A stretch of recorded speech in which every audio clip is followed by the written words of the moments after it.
The business, motherfucker. The Daily Read. Your source for news, politics, sports, and all things trending. Here's your host, Marcus Gentry. I'm Israeli government spokesman Avi Hyman. This is day 108 of the October 7th war. I will begin today's briefing with the latest figures.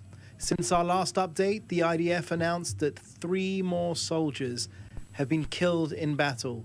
Aviad and Shai bring the total IDF losses since October 7th up to 532. The State of Israel extends condolences to their families in their time of grief. Hamas's ludicrous demand that the IDF forces fully withdraw from Gaza and that we release the Hamas Nukba rapists and murderers who committed the atrocities of October 7th in exchange for the release of our hostages. And if that's not enough, we were told that we would also have to establish a Palestinian state. This would simply be capitulation to Hamas. Welcome to the Daily Read, and I am your host, Marcus Gentry. For today's show, we're going to talk about Israel and why we should cut them loose. For years, decades, Americans, especially white America and the few conservative black people that make up the Republican Party, have been telling minorities that slavery is over with and that we should move on. And in ways, I agree with that. I think it's about time for us to tell the Jews in Israel that the Holocaust is over with. It's time to move on. We are witnessing a genocide that's not up to the level of what Nazi did to them.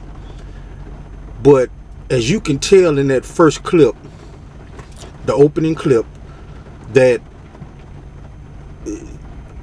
these people are on television talking about 5 deaths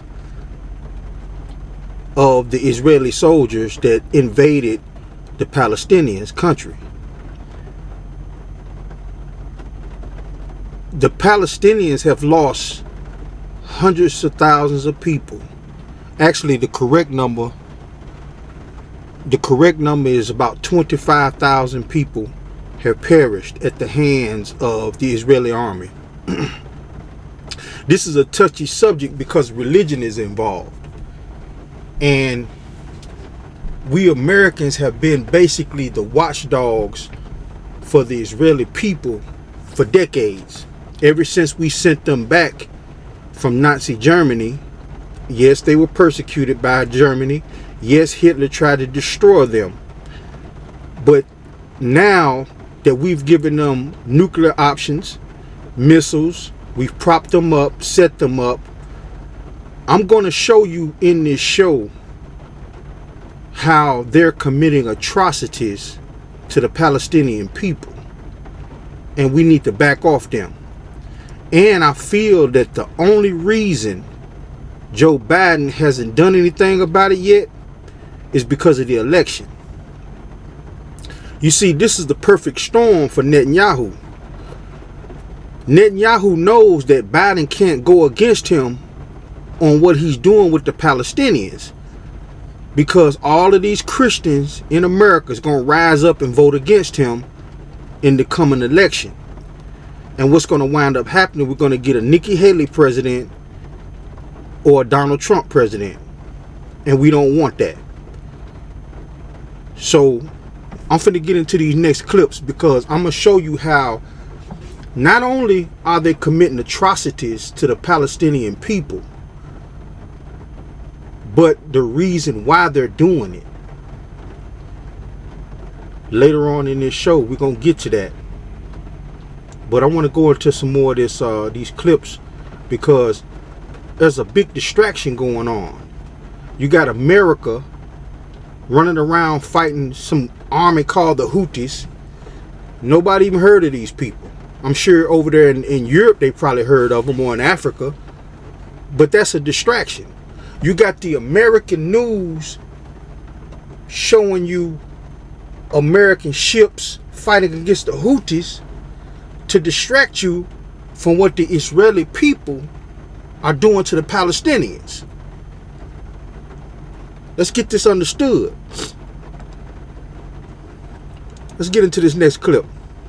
The White House keeps pushing for a Palestinian state, something Israel is rejecting. On Sunday, Prime Minister Netanyahu rejected Hamas's demands for a deal to end the war. The terror group sought a ceasefire, the end of Israel's military campaign, and the release of Palestinians held by Israel in exchange for the remaining hostages. If we agree to this, our warriors fell in vain. If we agree to this, we will not be able to guarantee the security of our citizens. We will not be able to return the evacuees safely to their homes. And next October 7th will only be a matter of time. I'm going to stop that right there. This guy right here, Netanyahu, he's almost like the Donald Trump of the Israeli people. Matter of fact, I think he really enjoyed Donald Trump being president. When I tell you people that we have been the lapdogs of the Jewish people for decades, and it's all because of Christianity. Like I said, I touch on some touchy subjects, and this is going to be a real touchy subject because Christianity is deeply ingrained in America, and half of the people that follow Christianity don't even know the history on it, don't even know how the current Christianity was affected by the Tribune of Nicaea. A lot of people don't think and understand that King David, Moses, all of these Jewish people who were persecuted in the Bible were not Christians. I'm going to let that sink in for a minute. These people were not Christians. Christianity was not around. Americans, Europeans, Romans conquered Northern Africa. And part of that conquering was Israel. They adopted the teachings of Jesus and branched off and made a whole new religion off of this stuff. I'm going to do a story time later about a Jewish man I talked to. He was a Hasidic Jew. And what he told me, how real Jewish people, I'm not talking about American Jews. I'm not talking about the people out in California that's running the movie industry. I'm not talking about the people in Las Vegas that has casinos. I spoke to a real Hasidic Jew. And you'll be surprised at what he told me, how real Jewish people look at Christians.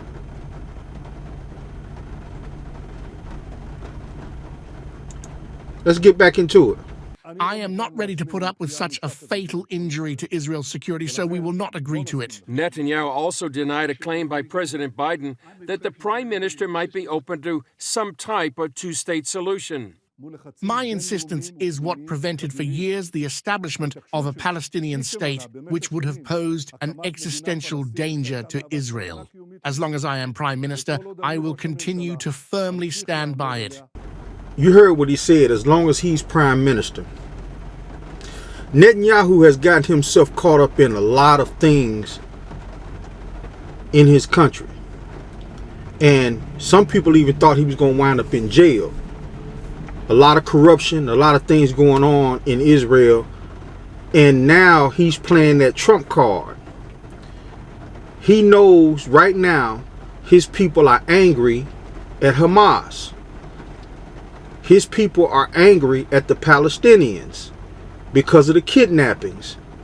And he's using that to stay in power. Netanyahu is dangerous. I don't worry about being counseled by nobody. No big corporation is paying this podcast. I do this for informational purposes, to bring information to the populace. So I don't worry about being canceled. It's time for us to cut ties with the Jewish people. And you're going to really see how bigoted some of these people are later on in this show. It's going to surprise some of you. A race of people who was killed and tortured by the Germans act this way. It'll shock you. If someone has a different position, let them show leadership and state their position honestly to the citizens of Israel. Meanwhile, Iran's president vows to avenge Saturday's Israeli strike that killed 5 Iranian Revolutionary Guard Corps leaders in Syria. The strike raises concerns of a wider war between Iran and Israel. We got to get into a little history. We got to get into a little history, people.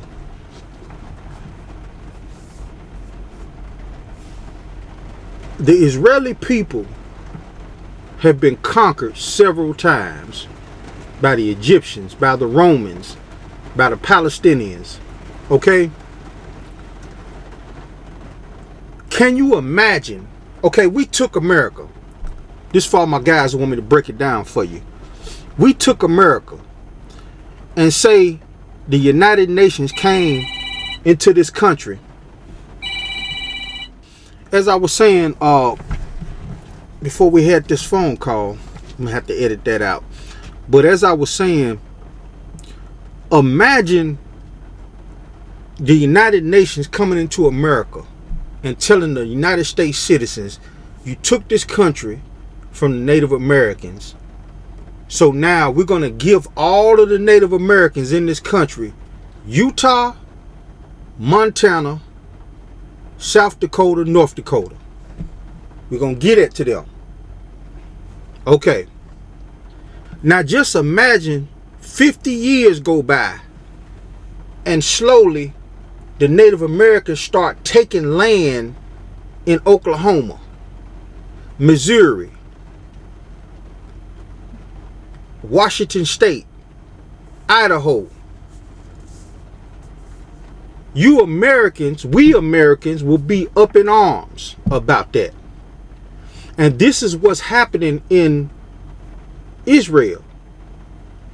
They gave the Israeli people land to get them out of Germany and out of the countries that was killing them.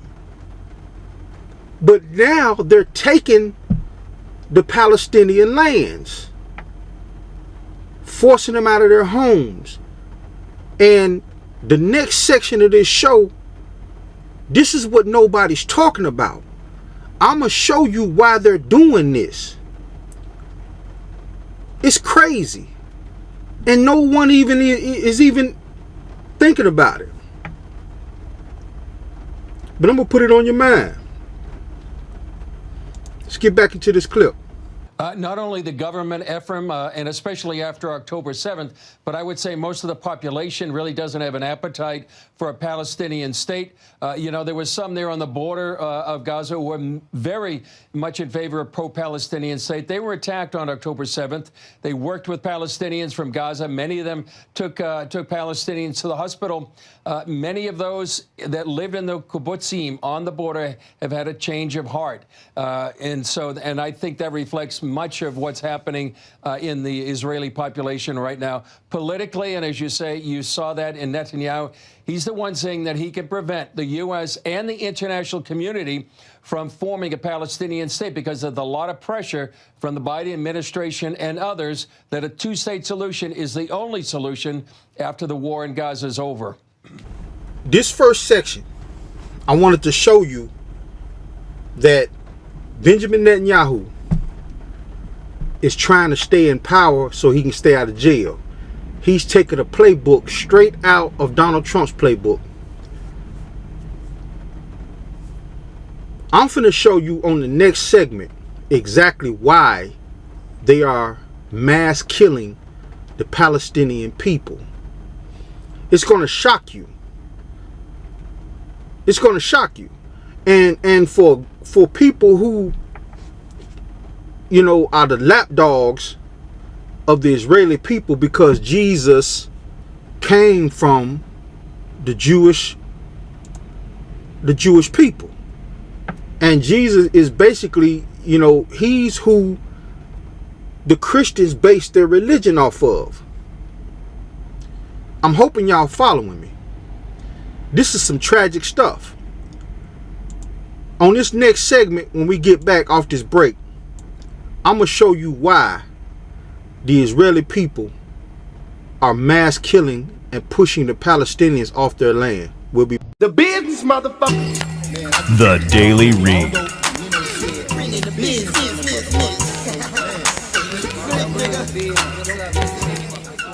Framed as a peace deal.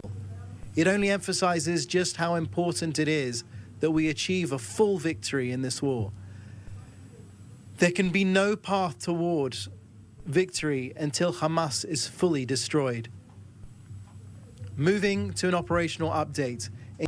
I just want to play a little bit more of that propaganda, because that's what it is. It's propaganda TV to get the American lapdog Christians riled up. It's propaganda TV to get the Israeli people riled up, to make an excuse of why they're killing Palestinians and pushing them off their land. You got to understand the history of this stuff too. A lot of people just read the Bible and don't read history on the forming of Christianity, the racism within the Jewish communities. It's crazy. When you start digging into that stuff, it'll blow your mind. And when people start talking about it, you know, the people that's in power try to cancel them. Like I say, I don't care about being canceled. You know, if this ain't for you, it ain't for you. Go to another YouTube channel.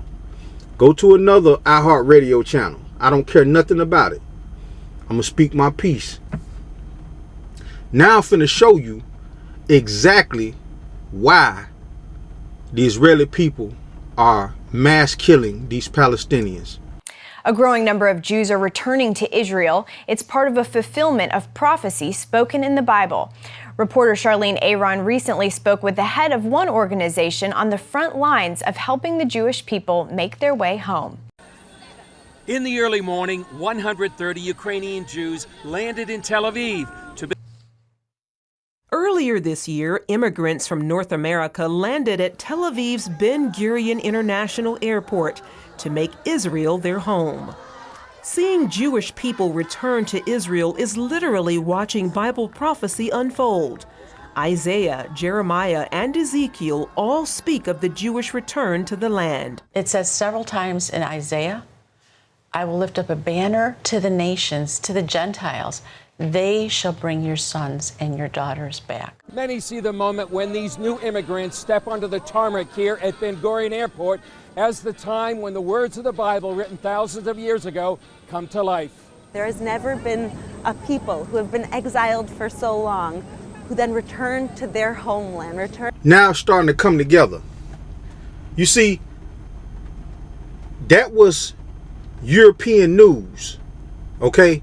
All the major news channels have a European, North African, South African news stations. They're connected to CNN, Fox News, MSNBC, but they're foreign news. News is played on their televisions. News that we don't see. You got to understand what they're doing. They're forcing these people off their land, because when you bring Israeli people from all over the world back to Israel, they gotta live somewhere. You can't just stack these people on top of each other. So they're sacrificing the Palestinians. What does that remind you people of? This is Hitler all over again. The people that almost got destroyed by Hitler is turning around and mass killing Palestinians. And nobody's speaking up for the Palestinians. These people are being treated like criminals when they're fighting for their lives. They already have a little strip of land that the United Nations said, okay, we're going to give the Israeli people this land. You guys stay over there because we know, y'all don't like each other. I go back to what I said earlier. If the United Nations came into America and said y'all was wrong for that, we're going to give the Native Americans this little land, these few states, this is going to be their land. And then over the years, the Native Americans from all over the world, the Native Americans that live in Japan, the Native Americans that live in Russia, start flying back home. Pretty soon the population is going to swell. That's where the settlements come in at. Okay, those Palestinians been over there for 100-something years. We're just going to move them out. And we're going to build some houses and put the Israeli people that's flying in, we're going to put them here. This is what's going on, people.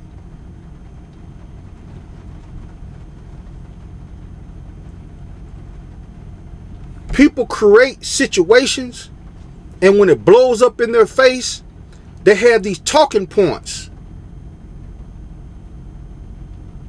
These people are criminals. These people these people hate us. If they give the Palestinians their own country, just like they gave the Jews, and don't take their land, they wouldn't be acting up. They're still not going to like the Jews. But they keep coming in here taking their land.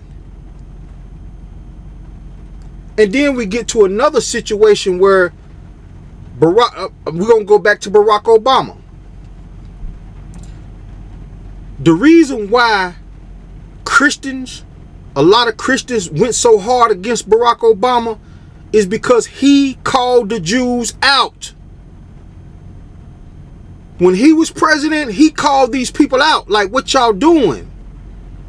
Leave the Palestinians alone. That's when the Christians in America started talking about his birth certificate, started talking about he's not a real American, he's a secret Muslim. Nobody's paying attention to this stuff.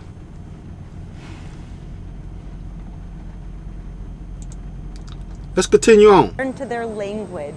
And so there's the prophetic reality of this that's so huge that each one of these people, Isaiah saw, Jeremiah saw, they saw this happening, and now we are here to witness it. We are here to be part of it. Their flight marked the one-year passing of Yael Eckstein's father, Rabbi Yechiel Eckstein, the founder of the International Fellowship of Christians and Jews. These people are delusional. Delusional. And the reason why I say these people are delusional is because the holy text of the Bible, the Dead Sea Scrolls, was written so long ago that the predictions might not mean today. Let me get some understanding for you people, so you can understand what I'm saying. When they quoting the Bible verses, they're quoting the Bible verses because they want America to back them on the treachery that they're doing to the Palestinians, because it's going to touch the heart of the Presbyterians. It's going to touch the heart of the Baptists. It's going to touch their heart. They're going to say, oh, they're going back home. But that Bible verse might not even mean today, because the Israeli people have been displaced and kicked out of their land so many times and have came back so many times. What do you think the whole story of Moses was about? I mean, think about that.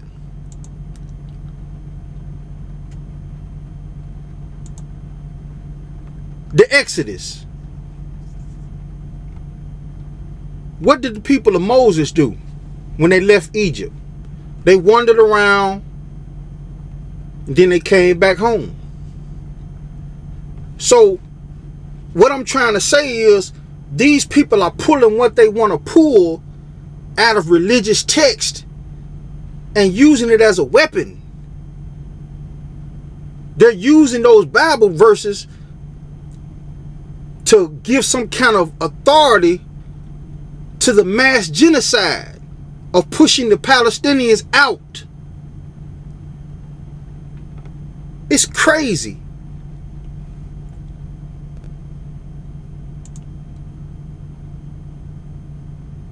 Let's continue on. Family. The fellowship helped smooth the way by providing documentation, logistics, and finances to bridge the gap from their lives in Ukraine to a new start in Israel. This orientation helped provide the information about their next step. Benjamin Haddad is director of Aliyah for the fellowship. We want to get higher the joy and the hope and get less the afraid. But there is all the time this moment together in the hearts of the people, the frightened from the future, from the unknown, and the big hope and the happiness about new beginning, a new country, and a new future that is waiting for them. My message today to them was they made the right decision, because when they will be there, it will be difficult, but the end will be very successful. Now, if you notice, you didn't see a black face in the crowd. And I'm going to tell you what this is about. These people are flying in. These people are flying in from all over the world. These are Jews that have moved to other places. And now 2 or 3 generations later, they're flying back in to Israel. They have to live somewhere. They have to go somewhere. So they're setting up these meetings, meet and greets, giving these people what we would call food stamps, stipends, and then telling them, okay, you're going to be living over here in this area right here. More than likely, that area is a Palestinian area. They don't even supposed to be there.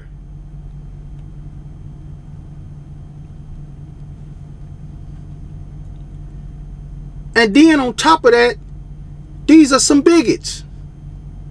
That's going to touch a lot of nerves until you see this, the next few clips. I'm going to show you why I said that. These people are I'm not going to go so far to say they're worse as Hitler, but they're committing genocide. Deborah Menotti heads Operation Exodus, an organization that helps Jews return to their biblical homeland. She says since 2014, there's been a 79% increase of inquiries about assistance to return to Israel. If I can just give glory to God, because this is His work. In 1948, Israel had 800,000 Jewish people in the land when they became a nation in one day, like Isaiah said. Now there's over 6 million. So that is incredible, over 67 years. And so there... I'm going to stop that right there. Did you hear what this woman said? It went over a lot of people's heads because they're so caught up in what she's preaching about the Bible. When the United Nations, or the Allies, they called it the Allies back in the days, put the Jews back in Israel, it was 800,000. Now it's 6 billion. These people had to push other people out of their lands just to place these people. When you go from a population of 800,000 to 6 million, they stole somebody's land.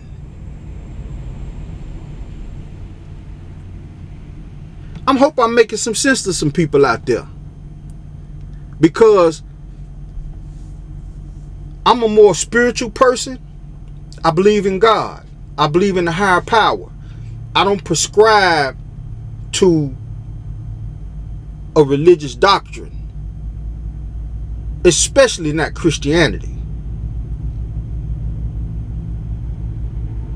because I've studied the history on it. If anybody would just stop and think for a second, all of the biblical people who was touched by God, all of the biblical people who spoke to God, the burning bush, and walking out in the desert and having an epiphany and sitting under a tree for 90 days, and all of those people were not Christian. I'm going to say that again for the people in the cheap seats.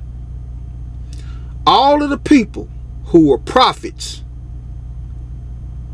in any religious text, whether it's Islam, whether it's Buddhism, whether it's the original Hasidic Jewish faith,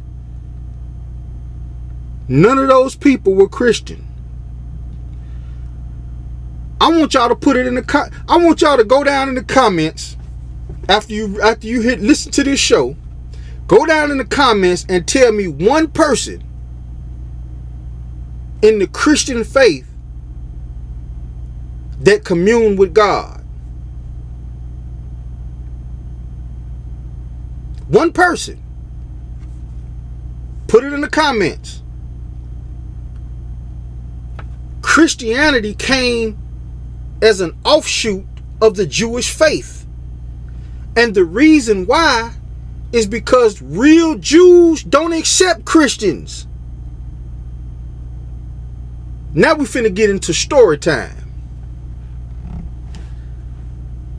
I was reading a Stephen King book. I was in the library and I was reading a Stephen King book, and I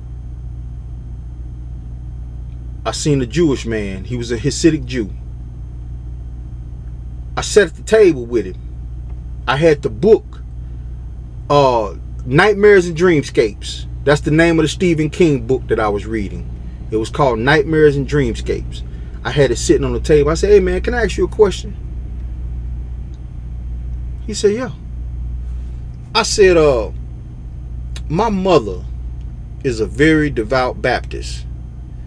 She's a Christian.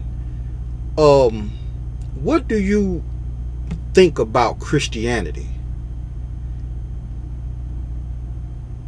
He reached over and grabbed my book. I don't know why he did this. I'm perplexed to this day. He grabbed my book, turned it over, and put it face down. I looked, I said, man, he said, well, I could tell he was trying to explain to me some stuff, but he didn't want to do it for some strange reason. Maybe, and put this in the comment, anybody that knows why he did this, that's a Jewish person out there, explain it to me. Because I had the feeling that he didn't want to talk to me about religious matters with the face of that book up. He flipped it over, turned it on the back, because it was just words on the back. And me and him had about an hour-long conversation. We went from religion to black Americans with their pants sagging and stuff like that. I'm talking about, we had a long conversation. But he told me, he said, you Americans is, you're not Jewish. And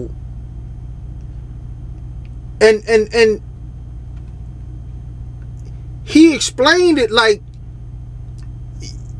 it's fake.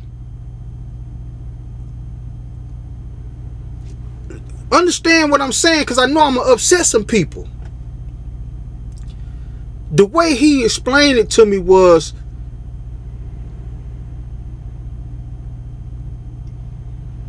you're not following the original Jewish faith, so there's no commingling. But the Christians have been lapdogs for the Jewish people for decades. אתה רואה גויים כשווים, כבני אדם. כן, בוודאי. אוקיי, כל הזכויות שיש לך, כאילו, מגיע להם. אני רואה את עצמי כמיוחד יותר, אבל ודאי שווה זכויות. אוקיי, מה זה אומר מיוחד יותר? באיזה מובן? מישהו שלא מבין. במובן הדתי. אוקיי, שזה נותן לך מה? אני חושב שיש לי ייעוד גדול יותר. הייעוד שלי הוא חשוב יותר. Okay. Do you see Jews and non-Jews as the same? Are you Jewish? Yeah. Are they Jewish? No. So what's the purpose of the question? People outside want to know, from a Haredi point of view, do you see Jews and non-Jews as the same? I'll answer you politically. In the eyes of I Hashem, don't want political. Yeah, okay, in the fine, eyes go. of Hashem, we all are created. In the eyes of God, we are all created. But as you know, as the Chumash, the Bible says, the Jews are the chosen nation. So you can't exactly consider that when there's testimony from Hashem that we are different.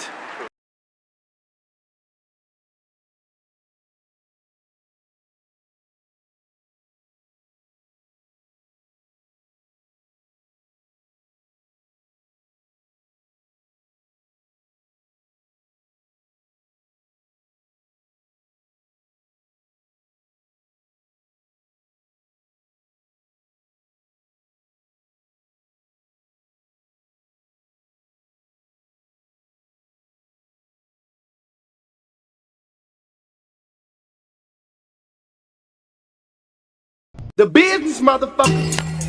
The Daily Read.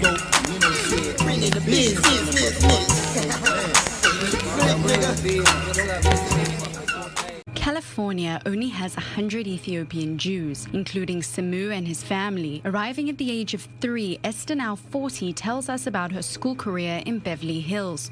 I went to a Jewish private school from about 5 years old until I was about 14, right before high school. It was interesting. I was the only black girl there. Everybody else was white around me. I remember that there was a rabbi in our school. Actually, he was a substitute teacher, and he came for the day. And I remember coming back from recess, and he stopped me in front of everybody, and he said, "Stop, what are you doing here?" And being an 8-year-old or 7-year-old, I think during that time, what would somebody answer? Of course, I go to school here. And he said, "Well, you're not supposed to be here." And I said, "Why?" And he said, "Because you're black." Hey, what's up? It's Rabbi Sandra. I thought I would start a story time on this app to talk a little bit about my experiences, my racist experience and my anti-Semitic experiences as a rabbi. Often there's the intersection between anti-Semitism and racism. So the first story I want to tell is a pretty recent one. Somewhere around 2018, 2019, I was serving as the campus rabbi for Elon University.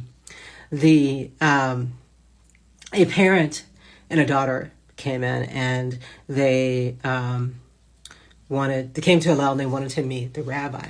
And the first person they met was the assistant director, and the mom was like, "Is the rabbi in? I want to meet the rabbi." Because they were touring and they were on a campus tour, and they wanted to, of course, learn about the Jewish community. And so the assistant director contacted me, and I came down the stairs to meet the mother and daughter. And the mother looks up and down at me, and she's like, "You're the rabbi?" And I said, "I am," and I introduced myself, shake your hand, and all that kind of stuff. And the mother at that point asked me, "Are you ordained?" And I said, "Yes, I am." It's an odd question, but the mom continued to ask that question and some form of that question of whether or not I was ordained. And after about the third time, I looked at the daughter, and the daughter was noticeably uncomfortable. And my audience is the daughter, because it's the daughter that's going to make the decision about whether or not to come to Elon. So I was like, I need to shut this down some way, shape, or form and not be too rude. So what I said to the mother, I said, if you come to my office, I have a business card that proves that I'm the rabbi. Silly, but it did break it down. Now, for those of you that may be confused about why this is racist, What nationally ranked university would hire a non-ordained rabbi? I had to prove at some point that that I was a rabbi. This woman could not get past this to see that I am, in fact, a rabbi. So let me know what you think about this. Surprising report from Israel today, where officials are taking seriously a recent upsurge in spitting and hitting attacks on clergy and the vandalism of Christian sites. Christians in Jerusalem's Old City say they've been repeatedly assaulted. So how are Christian leaders responding? CBN's Julie Stahl brings us the story from Jerusalem. Attacked in their places of prayer, in their cemeteries, and on the streets. Christians in Jerusalem's Old City say they are often harassed, spit on, and even physically attacked by religious Jewish youth. Children pray with the Torah, a part of the Hebrew Bible. They are some of Ethiopia's last remaining Jews. About 4,000 Jewish Ethiopians, who call themselves Beta Israel, live here in Gondar, a small city in the north. This school teaches children about their Jewish faith, but also prepares them for a possible move to Israel. If they learn Hebrew and if they learn about their religion, it'll help. They'll create mutualism and integrate within the society there and support one another in all matters. We came to Ethiopia because God dispersed the Beta Israel into the 4 cardinal directions. So we came down from Egypt. We came here following the shores of the Blue Nile. Others went to America, Germany, and many other countries. Under Israeli law, Jews are allowed to move to the country, but the Israeli government doesn't view the Beta Israel of Gondar as Jewish under strict religious law. The business, motherfucker. The Daily Read.